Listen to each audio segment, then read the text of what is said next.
சினிமாவில் துணிச்சலாக நடிப்பவர்கள் அரசியலில் துணிச்சலாக செயல்பட மாட்டார்கள் என்ற சொல்லை உடைத்து காட்டியவர் கேப்டன் விஜயகாந்த்.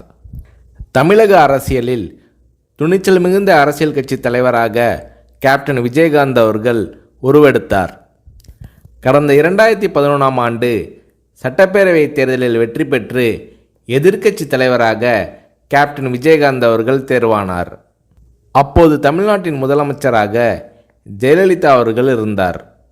இந்த நிலையில் சட்டசபை கூட்டத்தொடரில் பால் மற்றும் மின்சார கட்டண உயர்வு குறித்து தேமுதிக சட்டமன்ற உறுப்பினர்கள் கேள்வி எழுப்பினார்கள்.